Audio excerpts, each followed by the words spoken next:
Michael Carter always believed marriage was built on consistency. He and Anna had been together for nearly a decade, and their life together was calm, structured, and at least on the surface happy.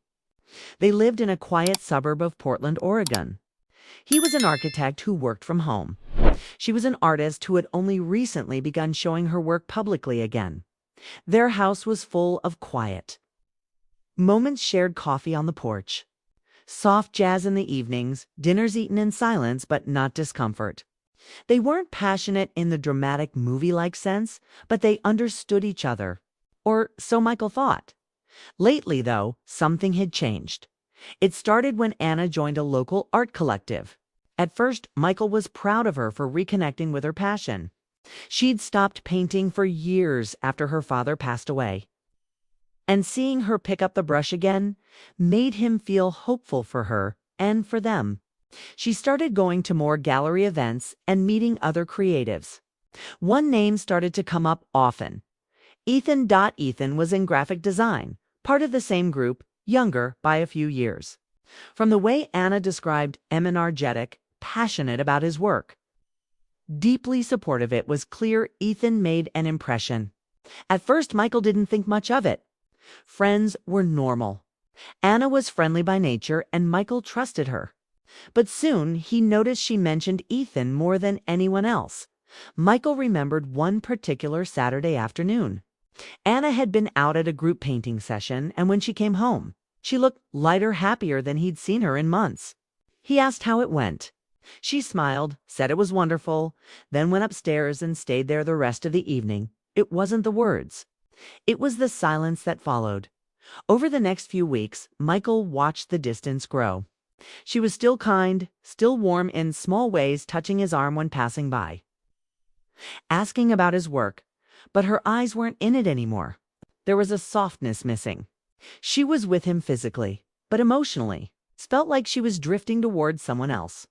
Michael didn't want to jump to conclusions. He thought maybe it was stress or a creative phase, but he wasn't naive. One night, after Anna had gone to sleep early, Michael found himself scrolling through her art collective's website. There, in a photo from a recent show, was Anna standing beside Ethan. They weren't touching, but the way they looked at each other told Michael everything. It was a look Anna hadn't given him in years. He closed the laptop and sat in the dark for a long time. That week, Michael tried harder. He cooked dinner twice, picked up flowers on a Tuesday just because, and suggested they take a weekend trip to the coast like they used to. Anna smiled and thanked him, but there was a hesitation in her eyes. Her responses were polite, appreciative even, but not full of love. Not the kind they once shared. One Thursday evening, as Michael was doing the dishes, Anna came into the kitchen and leaned against the counter. She watched him for a moment, then said softly, "We haven't really talked lately." He turned to face her, wiping his hands on a towel. "I know. I've been feeling confused," she said. "Not about you. About me. About everything." Michael nodded slowly. "Is there someone else?" She hesitated. "I haven't done anything. Oh, yes. I've connected with someone. It wasn't intentional. It just happened." Michael felt the breath leave his chest, but he didn't raise his voice. He didn't accuse or beg. Instead, he asked, "Do you love him?" She looked down. "I don't know. It's not like that. Not yet. But he sees me. He inspires me. I feel alive around him." That was the moment Michael understood. This wasn't about betrayal. It was about absence. An emotional absence that had quietly grown between them, unnoticed until someone else filled the space. They stood in silence for a while. The house felt bigger than usual. Colder. "I love you, Michael," Anna whispered. "But I don't feel the same way I used to." "I know," he replied. "I've felt it too." He didn't sleep much that night. Instead, he lay awake beside her, thinking about the life they'd built, the memories. The quiet mornings, the late-night talks, the laughter that used to echo through their walls. None of it felt false. But he realized something painful. Just because something was good once doesn't mean it's meant to last forever. He knew what was coming. He could fight it, argue, beg her to stay. But what good would that do? Love shouldn't be a cage. And if Anna was already halfway gone, holding on would only make things worse. By morning, Michael had made up his mind. He would not stand in her way. If she truly believed this connection with Ethan was something real, something she needed to explore, he wouldn't stop her. Not out of weakness, but out of love. The morning after their quiet conversation, Michael sat at the kitchen table with a cup of black coffee, watching the steam rise and disappear. Anna hadn't come downstairs yet. He had barely slept, but he wasn't angry. He wasn't even confused anymore. He was just tired, not of her, but of pretending things were fine. When she finally walked in, her steps were slow, unsure. Her eyes searched his face, probably expecting confrontation or maybe a painful silence. Instead, Michael pulled out the chair across from him and gently said, "Sit." Anna looked surprised, but did. He took a long breath. "If this thing with Ethan means something to you, if it makes you feel alive again, I won't stop you." Her lips parted slightly. "What are you saying?" "I'm saying," Michael said softly, "if he makes you happy, go. I love you enough to let you find that." Tears immediately welled up in her eyes. Not dramatic ones, quiet, still tears that didn't fall yet, just hovered, waiting. "I never meant for this to happen," she said. "I believe you," he replied. And he did. They didn't argue. They didn't shout or say things they'd regret. There was just truth between them now. Honest, raw, heavy truth. Michael explained that while he still loved her, Kay could see that she had emotionally outgrown the version of their life that once felt so certain. And maybe, in a way, he had to. Anna nodded, wiping her cheek with her sleeve. "What does this mean for us?" Michael looked down at his hands. "It means we give each other space. It means you figure out what this really is with him. And I take time to figure out who I am without you." It wasn't about giving permission. It wasn't about letting her do anything. She wasn't his possession. It was about choosing not to fight what was already changing.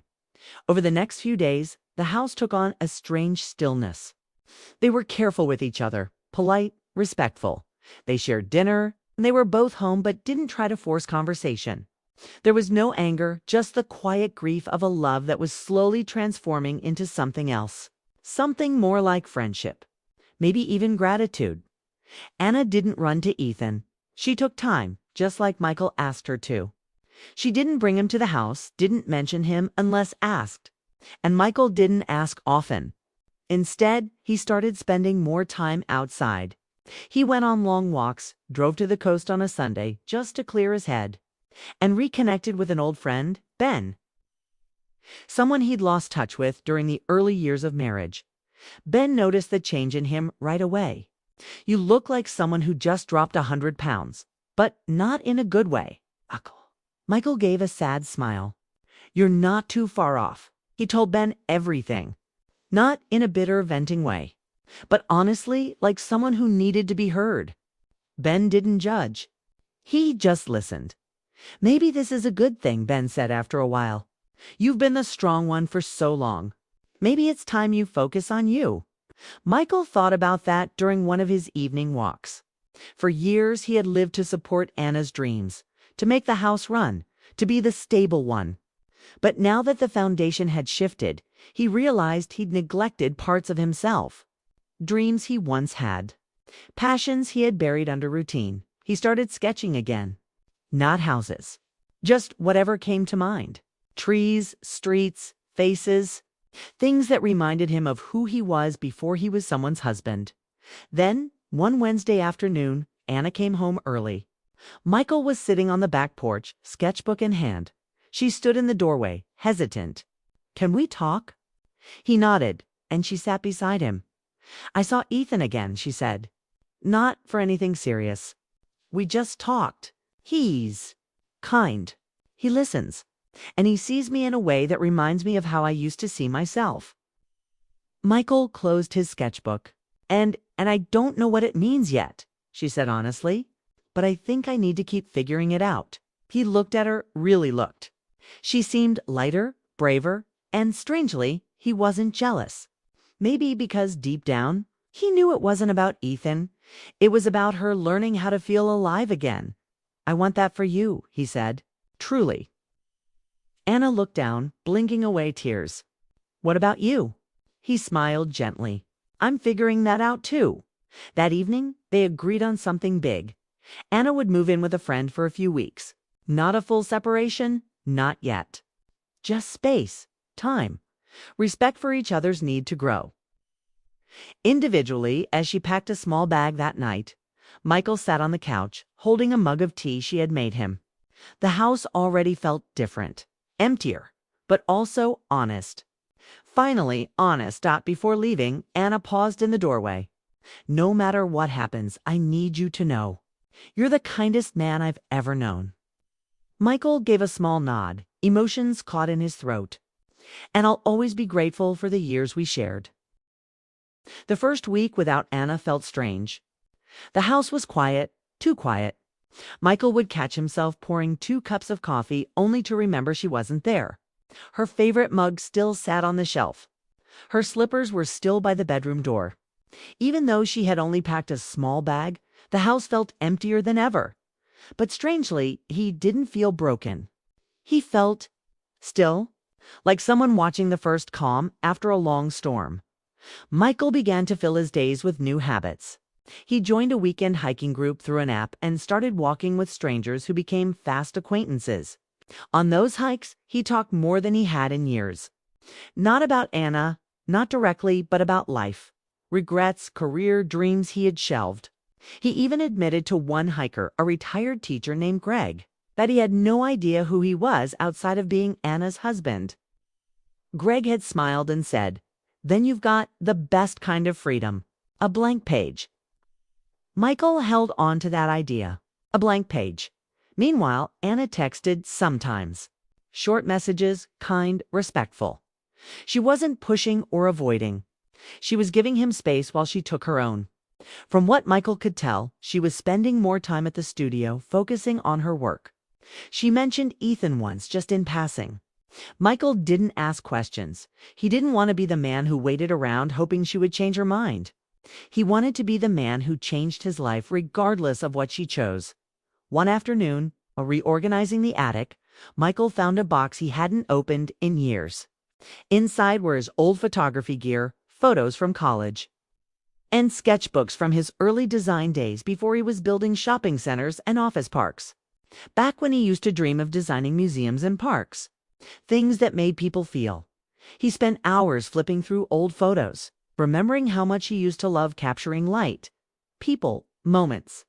Without thinking too much, he grabbed his old camera, dusted it off, and went downtown to take photos. That day, something inside him clicked.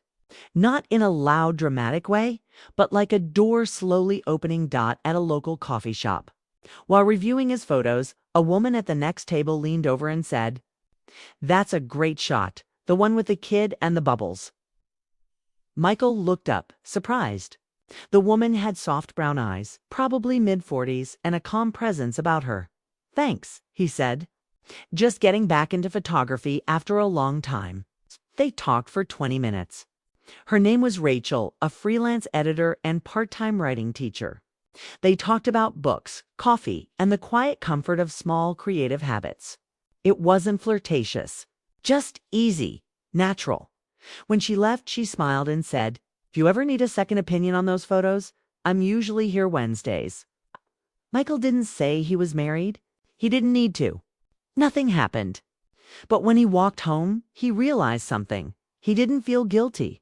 He felt alive. Later that week, Anna asked if they could meet. She didn't say why, just that she wanted to talk. They met at a small diner they used to visit when they were dating. When Michael arrived, she was already there, looking out the window. She looked calm, but her hands fidgeted slightly. "Thanks for coming," she said. Michael smiled. "Of course." They made small talk for a bit, how work was going, a funny story about a neighbor. Then she got quiet. "I wanted to tell you something," she said carefully. "Ethan and we've decided not to pursue anything serious. Khan mightn't react."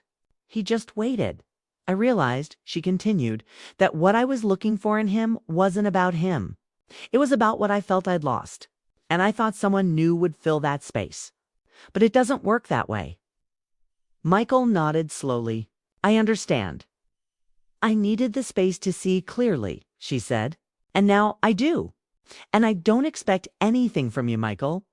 I just needed you to know. They sat quietly after that. No one rushed. There were no big declarations, no begging to start over. Just a people who had lived something together, broken something together. And were now speaking honestly for maybe the first time in years. Michael looked at her and said gently, I'm not angry. I just want us both to be at peace. Whatever that looks like. Anna smiled softly. That's all I want to. That night, Michael went home alone. And it didn't feel like a loss. It felt like the closing of one chapter and the beginning of another. He wasn't sure if Anna would come back.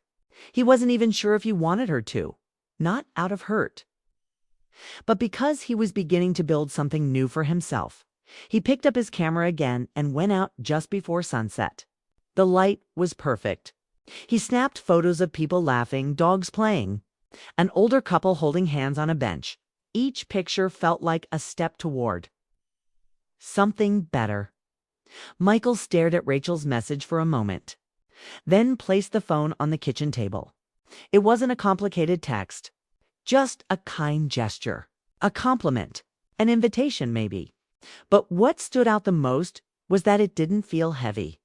It didn't carry years of tension or history. It felt light, open, and for the first time in a long time, Michael was ready for something like that. He didn't reply right away. Not because he didn't want to, but because he wanted to answer it as the man he was becoming, not the one still caught between a past and future. So he spent the day doing things he loved. He walked to the farmer's market, picked up fresh bread, and stopped by the bookstore he used to frequent before life got too busy. He flipped through a photography magazine and thought, this is who I used to be. And maybe who I'm returning to. Later that evening, as golden light filled the living room, he finally replied to Rachel's message. Would love to tell you the story. Maybe over coffee next week. She replied quickly. Wednesday. Same place. And just like that, something gentle began to form. Meanwhile, Anna had settled into her own routine.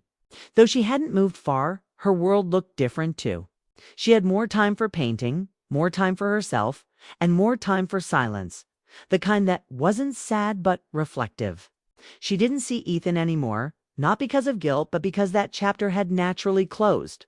What had seemed like a spark turned out to be just a flash of light showing her what she had lost. Not what she wanted long term. She and Michael still texted. Not daily, but often enough to feel connected. There was no pressure to fix anything. Just mutual care. Sometimes she would send him a photo of a half-finished painting, and he'd reply with one of his sketches. No tension. Just sharing. When Wednesday came, Michael met Rachel at the coffee shop. She was already there, wearing a simple green scarf, reading something on her tablet. When she looked up, she smiled like they were old friends. They talked for hours, not about broken marriages or lost love, but about photography, music, and quiet things like how fall always felt like a fresh start by the end of their time together. Rachel looked at him thoughtfully and said, You seem like someone who's done a lot of letting go. Michael nodded. It wasn't easy, but it was right. In the days that followed, he saw her again. Once for a gallery opening, once for a walk in the park. Nothing rushed. Nothing assumed. Just two people enjoying small steps. One evening, Anna asked to meet again. Not for anything big, just to talk. They met at the park this time, under an old oak tree where they once had a picnic years ago. She brought a thermos of tea, and they sat on the bench like old friends. I wanted to thank you, Anna said, breaking the silence. For what? Michael asked. For handling everything with grace. You could have made it hard. You could have been angry or cold. But instead, you gave me space. And now I see things I couldn't before. Michael smiled gently. We both made mistakes. But we also found clarity. She nodded. Do you think we'll ever be what we were? He looked at her honestly. No, but I don't think that's a bad thing. What we were was beautiful for its time. But maybe now we get to be something different. Something better in a new way. Anna wiped away a small tear, not from pain, but from acceptance. I want us to stay in each other's lives. So do I, he said. But only if it's healthy, for both of us. They hugged before they left, and it wasn't emotional or confusing. It was kind, human, forgiving. Months passed. Michael and Rachel continued to see each other slowly. There was no pressure, just a growing friendship with quiet affection. He didn't rush to label anything. He just let it grow. Anna eventually moved to a small art loft downtown. She held her first show in spring. Michael came and stood quietly in the back, smiling as she greeted guests with confidence. When their eyes met, they exchanged a small nod. A silent thank you, Dot. In the end, Michael didn't lose his wife. He let go of a version of her that no longer existed, and in doing so, found a better version of himself. And Anna, in losing comfort, found freedom. Not freedom to escape, but freedom to become whole again. Their love hadn't failed. It had simply evolved.